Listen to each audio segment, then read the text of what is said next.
मैं हैरान थी कि मेरे साथ ऐसे कैसे हो सकता है। मेरी तबीयत बहुत ख़राब थी। मैं छुपकर डॉक्टर के पास आई। डॉक्टर ने मुझे देखा और कहा, तुम्हें ऐसी कोई समस्या नहीं है, सब कुछ तो ठीक है। लेकिन जब मैंने बताया कि मेरे साथ क्या हो रहा है तो वह भी बहुत डर गई, और जब उन्होंने मेरा ऑपरेशन किया तो वह चीख मारते हुए सजदे में बैठ गई, क्योंकि मेरा नाम मीरब है। मैं बहुत खूबसूरत थी। मेरी खूबसूरती देखकर ही मेरी सास ने मुझे अपने बेटे के साथ मेरी शादी की थी। इनका एक ही बेटा था और 5 बेटियां थीं, जिनमें से केवल 2 की शादी हुई थी।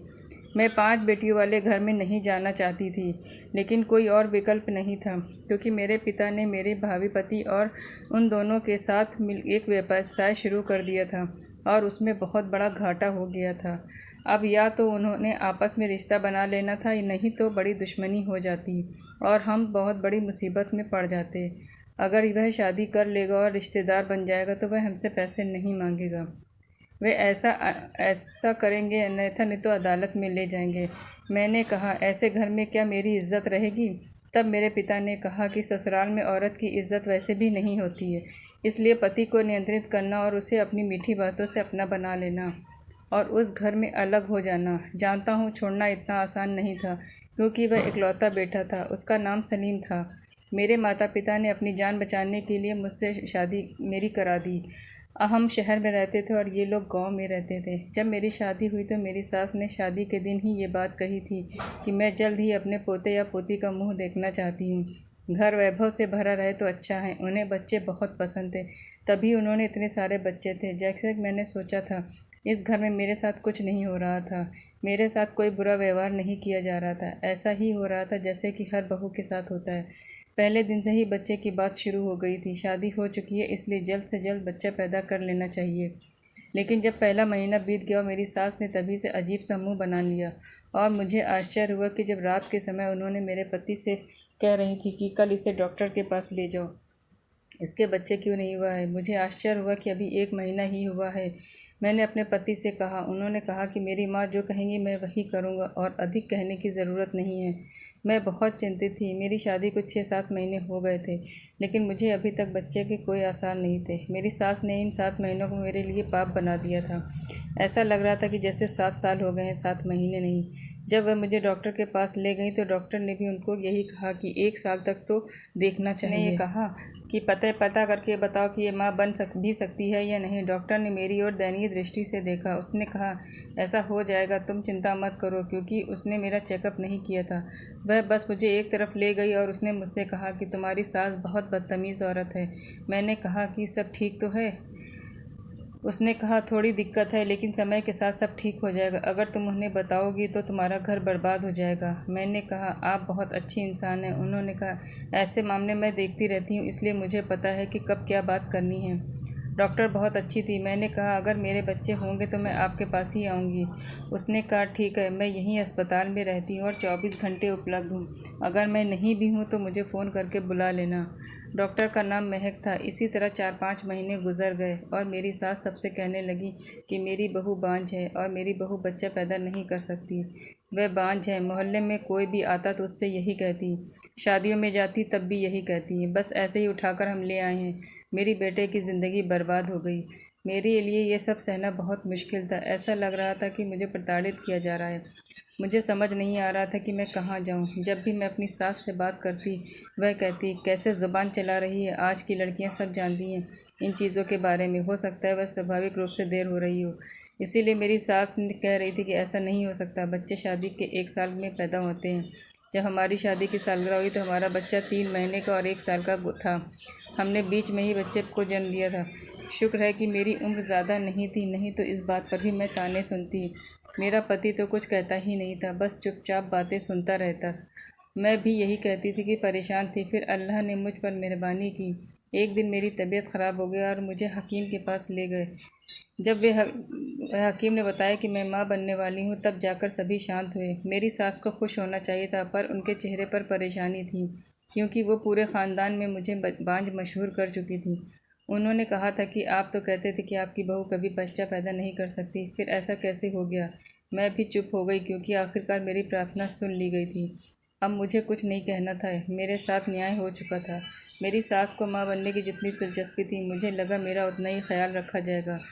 ठीक है, लेकिन मेरा बिल्कुल भी ख्याल नहीं रखा गया। मेरे लिए कामों के ढेर लगे रहते, मेरे लिए कोई भी अच्छी चीज़ नहीं आती। पति से कहती तो वो कहते कि अम्मा से पूछ के ले आएंगे। जब उनसे बात की जाती तो वह कहते कि इसकी कोई ज़रूरत नहीं है, हमने कौन से फल खाए थे या फिर 8-8 बच्चों को पैदा किया था, कोई मसला नहीं होता है, सबके सब सेहतमंद हैं। आजकल की लड़कियां जानबूझकर मासूम बनना चाहती हैं, अपने पति को उंगलियों में नचाना चाहती हैं। कोई तबीयत ख़राब नहीं होती, और औरत का तो शरीर बच्चे को जन्म देने के लिए ही बना है। तो ये सब कुछ इस तरह की, इस पर कोई सज़ा आएगी, बस उसकी बात सुनकर दूसरे कान से निकाल दो। ज़्यादा सिर पर मत चढ़ाओ, नहीं तो पछताते रहोगे। मुझे बहुत दर्द होता था क्योंकि मेरा पहला बच्चा था और वह इतने समय बाद हो रहा था। लेकिन जब भी मैं कुछ कहती तो मेरा पति हमेशा कहता कि मेरी माँ के साथ ऐसा नहीं हुआ, तो फिर तुम्हारे साथ कैसे क्यों हो रहा है। लेकिन एक दिन जब मेरी बड़ी नंद आई, वह भी माँ बनने वाली थी। उन्होंने कहा कि माँ, मेरे पेट में बहुत दर्द हो रहा है। तो मेरी सास ने तुरंत कहा कि हाँ, ऐसे वक्त में दर्द तो होता ही है, तुम्हें फल खाने चाहिए। मैं हैरान रह गई। बेटी के मामले में उन्हें ये सब याद है। तुम्हें आराम करना चाहिए, तुम्हें फल खाना चाहिए, दूध पीना चाहिए। वो ऐसा कहती थी तो कहती नहीं माँ, और मेरे लिए वो सब कुछ गलत हो जाता था। तुम्हें तो बहुत आसानी से बच्चा हो जाएगा। मेरा पेट बहुत बड़ा था, मैंने आज तक किसी का पेट इतना बाहर निकला हुआ नहीं देखा था। और वो कहते हैं ना, पहले बच्चे का पेट ज़्यादा बाहर नहीं निकलता क्योंकि इंसान की त्वचा सख्त होती है। लेकिन मुझे नहीं पता था कि मुझ में क्या ख़राबी थी कि मेरा पेट इतना ज़्यादा निकला हुआ था। इसलिए मेरी सास कहती कि इतना बड़ा पेट निकल जाएगा तो हमारा बच्चा स्वस्थ हो जाएगा। ज़्यादा बात करने की ज़रूरत नहीं है। मुझे ये क्या हो रहा है, वो हो रहा है, तुम्हें कोई परेशानी नहीं है। एक बार मुझे बहुत दर्द हो रहा था, अम्मी को फ़ोन करके बताया तो अम्मी ने कहा कि दर्द इतना नहीं होता है, अभी डॉक्टर के पास जाओ। अब उनसे क्या कहती कि ये लोग मुझे डॉक्टर के पास नहीं ले जा रहे। वे लोग मुझे यहीं छोड़ भूल कर गिर गए क्योंकि उन लोगों पर उनका कर्ज था, इसलिए वे नहीं चाहते थे कि वो यहाँ आए। बहुत से लोग सुनाते थे और आना जाना छोड़ दिया था। फ़ोन भी मुझे ही करते थे। उन्होंने उन लोगों को कुछ नहीं कहा कि हमारी बेटी का ख्याल रखना या नहीं। मेरी ज़िंदगी बहुत कष्टमय थी, लेकिन मुझे अपने बच्चे की चिंता थी, तो मैं ऐसे ही जी ले रही थी। मुझे कुछ नहीं होता। मेरे बच्चे के लिए उन्होंने कपड़े भी नहीं बनाए, कुछ भी नहीं बनाया। कहते हैं कि हमने बहुत से लोगों को दिया है, जब वो लोग आएंगे तो सब लेकर आएंगे, तब तक क्या पहनाएंगे, क्या चादर में लपेटे रहेंगे। पति से कहती पर उनके कान पर जूं नहीं रेंगती। मुझे एक बार भी डॉक्टर के यहाँ लेकर नहीं गए। कहते जब कोई मसला नहीं है तो डॉक्टर की क्या ज़रूरत है। जबकि मुझे इतना तो पता था कि एक बार डॉक्टर को दिखाना चाहिए, पता तो चले कि अंदर सब ठीक है या नहीं, कोई परेशानी तो नहीं। थोड़ा सा भी दर्द होता तो मैं डर जाती कि कहीं मेरे बच्चे को कोई परेशानी तो नहीं। दिन इसी तरह गुजर रहे थे। जब 9 महीने शुरू हुए तो अल्लाह का शुक्र अदा किया कि अब थोड़े ही दिन रह गए हैं। अब तो डॉक्टर के पास ले ही जाएंगे और सारा कुछ ठीक हो जाएगा। मुझे अभी भी डॉक्टर के पास नहीं ले जा रहे थे। लगता था जैसे मुझे वो दिखाना ही नहीं चाहते हैं। कहते जब दर्द शुरू हो जाएंगे तब ले जाएंगे। जब मोहल्ले में से कोई औरत आती तो मेरी सास उनसे कहती कि मैं अपनी बहू का बहुत ख्याल रखती हूँ, उससे बिल्कुल भी काम नहीं करवाती। फल फ्रूट हर वक्त मेरे घर में भरे रहते हैं। फल फ्रूट से तो भरे रहते थे, लेकिन वह मेरे लिए नहीं थे, वह उनकी अपनी बेटियों के लिए थे। मैं उसे नहीं खा सकती थी। एक दिन मैंने एक सेब खा लिया तो उनकी एक बेटी ने बहुत हंगामा खड़ा कर दिया था कि ये मेरे लिए रखा था और तुमने खा लिया। हाल ही में सेब के पीछे उसने मुझे बहुत अपमानित किया था। मुझे ऐसा लगा कि मेरा दिल बैठ गया हो। मैंने अपनी सास से कहा कि मेरे दिन बढ़ गए हैं, मुझे डॉक्टर के पास ले चलो। अगर तुम आज कल की लड़की तो यही है, तुम्हें तो अपने दिन भी नहीं याद रहते। उन्होंने कहा कि अभी तुम्हारा समय नहीं आया, जब समय आएगा तो तुम्हें खुद ही पता चल जाएगा। दिन ऊंचे होते जा रहे थे। जब मैंने ले जाने के लिए बहुत शोर मचाया तो मेरे पति मुझे हकीम के पास ले गए। उसने कहा अभी समय है। वह परिवार का पुराना हकीम था। जब उन्होंने कहा कि समय है तो ये लोग मुझसे कहने लगे कि अभी समय है। मुझे नहीं पता कि इतनी जल्दी क्यों है। अभी बच्चे की जन्म देने में कौन सी मूर्खता थी। आखिर वह कैसी बेवकूफ़ी थी कि अब मुझे एक बच्चे को जन्म देकर अपनी जान गंवानी पड़ती। जाहिर है मुझे इस बच्चे की देखभाल भी करनी थी। इन लोगों को कुछ नहीं करना था। ये लोग अत्याचार कर रहे थे और हर संभव तरीके से। मैं सोच रही थी कि क्या करूं। मेरा पेट बड़ा होता जा रहा था। एक बार मैं छत पर खड़ी थी क्योंकि मेरा दिल बहुत घबरा रहा था। सामने वाले पड़ोसी ने मुझे देखा। हमेशा मुझे दयनीय दृष्टि से देखती थी। उसने इशारा किया तो मैंने दूर से उसे देखने के बाद इशारा मैं थोड़ी करीब गई। ये बोली, ये क्या हाल बना रखा है? मैंने कहा, मेरे हमल के 13 महीने शुरू हो गए। तो उसने कानों को हाथ लगा लिया और कहा, कैसी बात कर रही हो? अल्लाह का शुक्र है कि तुम अब भी ठीक हो। जाओ, जितनी जल्दी हो सके डॉक्टर के पास जाओ। इतना लंबा इंतज़ार करना उचित नहीं है, यह गलत है। आपके परिवार में कोई परवाह नहीं है? मैंने कहा, आप जानती हैं। उन्होंने कहा, हाँ ऐसा ही है, लेकिन अब तुम एक माँ हो, इसलिए तुम्हें अपने बच्चों के लिए खुद लड़ना होगा और तुम्हें अब इन बच्चों के लिए ही लड़ना होगा। एक माँ के रूप में मुझे अपने बच्चों के लिए लड़ना था और अभी से मैं अपने बच्चों के लिए लड़ सकती थी। आप क्या कर रहे हैं? वैसे भी डॉक्टर के पास जाएं। यदि आपको दर्द नहीं हो रहा है तो वो आपका ऑपरेशन करेंगे। समय गुजर गया, मैं बहुत चिंतित हो गई। एक पल भी मैं नहीं बैठ पाई। मैंने अपने पति से बात की तो उन्होंने कहा कि मैं उसे हकीम के पास ले जाऊंगा। मैंने कहा, यह हकीम के पास जाने की बात नहीं है, मुझे कुदरती दर्द शुरू नहीं हो रहा है, शायद मुझे ऑपरेशन करना पड़ेगा। उन्होंने कहा, मैं पागल नहीं हूँ जो ऑपरेशन में इतना पैसा लगता है। मैंने कहा कि आपको ऑपरेशन कराना ही पड़ेगा, आखिर यह आपका भी तो बच्चा है। आपको इसकी परवाह नहीं है। मैं समझ गई, इन लोगों का कोई परवाह नहीं है। ये लोग जानबूझकर नहीं ले जाना चाहते। अच्छा है अगर मैं मर भी जाऊं, मगर मैं उसके बच्चे दे दूं तो खर्चा होगा, और ये लोग बहुत कंजूस थे। मेरे पास बच्चे के लिए कोई कपड़े नहीं थे क्योंकि उन्होंने मुझे कभी कोई पैसे नहीं दिए और ना ही मुझे बाज़ार जाने दिया। मैंने अपने दुपट्टे से कुछ कपड़े बनाए थे, उन्हें एक बैग में रखा और जो कुछ भी मैं अपने साथ ले जा सकती थी अपने बैग में डाल लिया और चोरी चोरी अस्पताल निकल गई। मुझे पता था कि थोड़ी देर बाद उन्हें पता चल जाएगा कि मैं घर पर नहीं हूँ, तो वो शोर मचाएंगे कि मैं कहाँ हूँ, और जब उन्हें पता चलेगा कि बिना बताए चली गई है तो फ़ोन बंद है, तो वो कहेंगे कि मैं घर से भाग गई। उल्टी सीधी बातें करेंगे, मैं कहाँ हूँ। अगर पता भी चले कि मैं अस्पताल गई हूँ तो मेरे पति मुझे बहुत डांटेंगे। लेकिन अब मुझे इसकी परवाह नहीं थी। अब मुझे अपने बच्चे के अलावा किसी की परवाह नहीं थी। मैं अस्पताल गई, वहाँ मुझे डॉक्टर मिल गया। बताया तो मामला है, तो उसने अपने उपकरणों से मेरी जांच की और जब उसने उसे मेरे पेट पर सुना तो उसकी आंखें चौड़ी हो गईं। उसने मेरी तरफ देखकर ऐसे लगा जैसे मानो कोई अजीब चीज़ हो जिसके बारे में उसने कभी सुना या न देखा ना हो। वह चिल्लाया और चीख चीख के सबको बुलाया, बाकी डॉक्टर्स और नर्सों को बुलाने लगा। मैं बहुत परेशान हो गई। मैंने कहा, डॉक्टर क्या हो गया? उसने कहा, मैं अभी तुम्हें बताऊंगा। जब उसने दूसरे डॉक्टरों से कहा कान में तो उसकी आंखें खुल गई और वह आश्चर्यचकित हो गई। उसने प्यार से मेरे कंधे पर हाथ रखा और कहा, हमारे साथ आओ। तुम मुझे कहाँ ले जा रहे हो? मेरा बच्चा तो ठीक है, बताओ सही बात क्या है? वह कहा कि सब ठीक है, मुझे मामला बताओ। उन्होंने कहा कि सब ठीक हो जाएगा, तुम डरो नहीं। लेकिन मैं बहुत चिंतित थी। उन्होंने कहा, अपने परिवार को बुलाओ। मैंने कहा कि वो नहीं आएंगे। उन्होंने कहा, तो अपने को और बुला लो।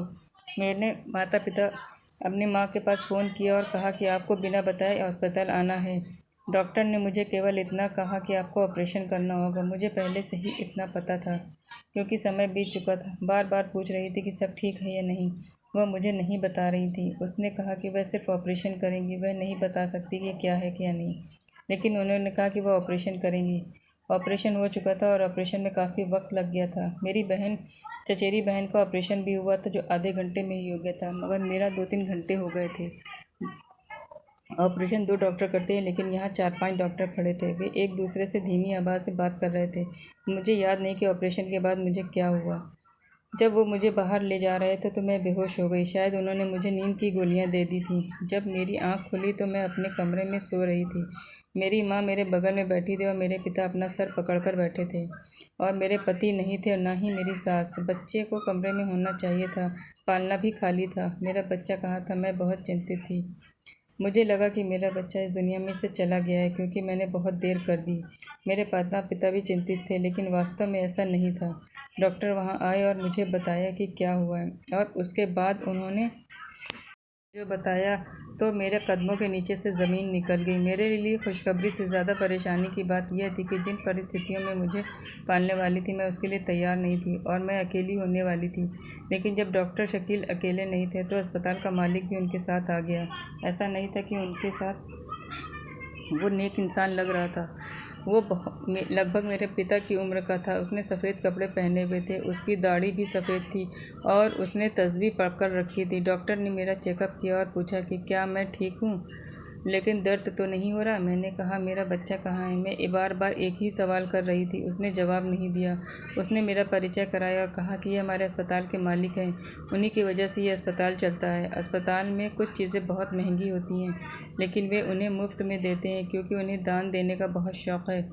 वे बहुत अच्छे लोग हैं। मैंने कहा कि यह अच्छा है। अगर मैं ज़्यादा नहीं बोल पा रही थी, जबकि मेरा दिल कर रहा था कि मैं चिल्ला कर पूछूं कि आखिर मेरा बच्चा कहाँ है। उन्होंने कहा कि आपकी वजह से हमारे अस्पताल में चमत्कार हो गया है।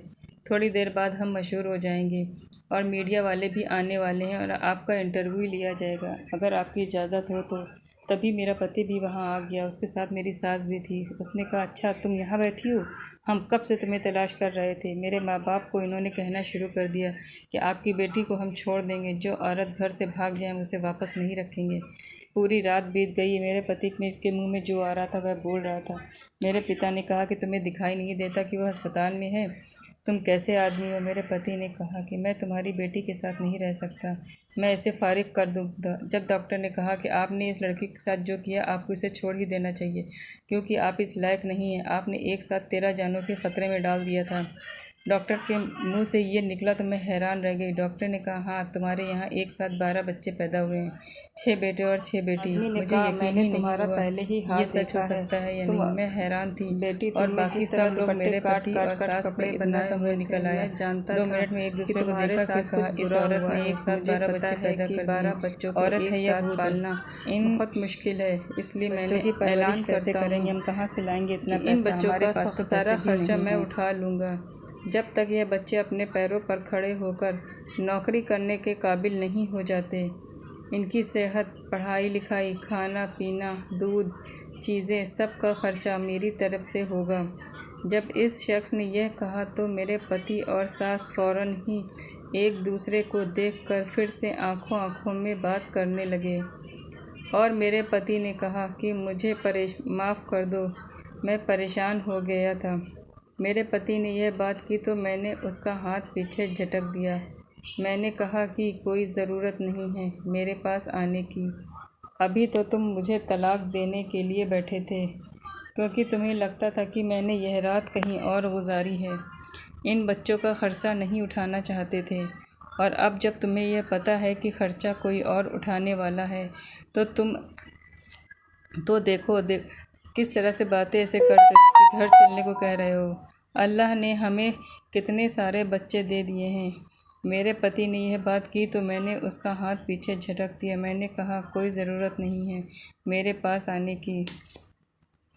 तुम तो मुझे अभी तलाक दिए बैठे थे क्योंकि मुझे लगता था कि मैंने यह रात कहीं और गुजारी है। इन बच्चों का खर्चा नहीं उठाना चाहते थे। अब जब तुम्हें यह पता है कि खर्चा कोई और उठाने वाला है तो तुम्हें कोई मसला नहीं है। मैंने अपने माँ बाप को कहा है कि मुझे इस आदमी के साथ नहीं जाना। वहाँ से अपने घर चली गई। मेरे शौहर को अपनी गलती का एहसास हो गया। वह बार बार मेरे घर आता था। मेरे माँ बाप ने भी एक शर्त रखी कि अगर अपनी बीवी और बच्चों को लेकर जाना है तो तुम्हें अलग घर में रहना होगा।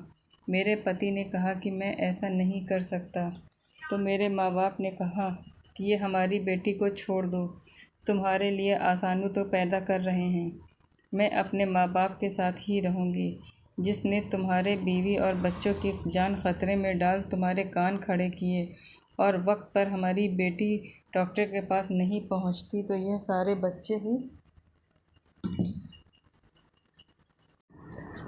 बच्चे भी मर जाते और मेरी बेटी भी मर जाती।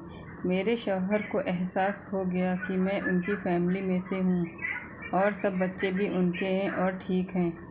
इसने अपनी माँ को मना लिया और कहा कि मैं अपनी बीवी के साथ रहूँगा। हमारे बच्चों का खर्चा वह बूढ़ा आदमी ही उठा रहा था क्योंकि हमारे लिए यह मुमकिन नहीं था।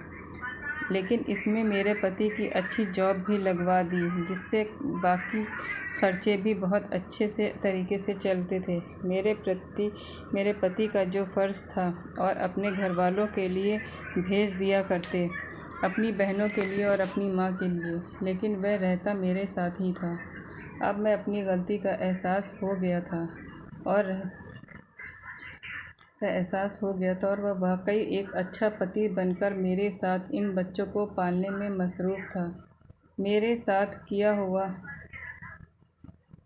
मुझे इसलिए नहीं बताया गया कि कहीं मैं परेशान न हो जाऊं, मेरा ब्लड प्रेशर न बढ़ जाए, क्योंकि इस तरह मेरा और मेरे बच्चों दोनों का मसला बन जाता। लेकिन यह बात वाकई मशहूर हो गई। मीडिया में भी यह खबर चली कि छोटे से गांव में एक औरत ने 12 बच्चों को जन्म दिया, जिसमें 6 बेटे थे और 6 बेटियां। और उस अस्पताल के डॉक्टर की काबिलियत पर भी रश्क किया जा रहा था कि कैसे उन्होंने हॉस्पिटल को हैंडल किया और माँ समेत सारे बच्चों की जान बचाई।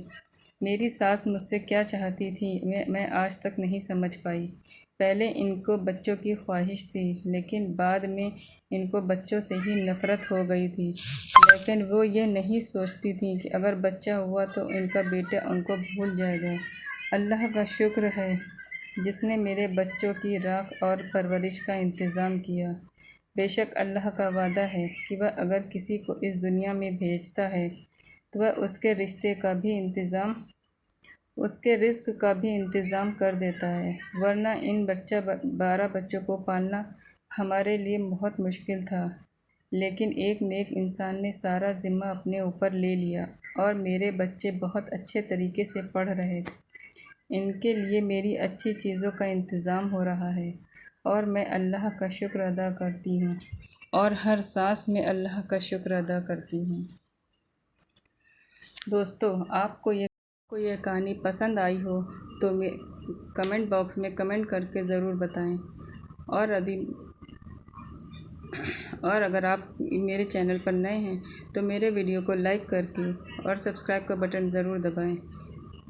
बेल आइकन को प्रेस करें जिससे मेरे आने वाली नोटिफिकेशन आपको सबसे पहले मिल जाए।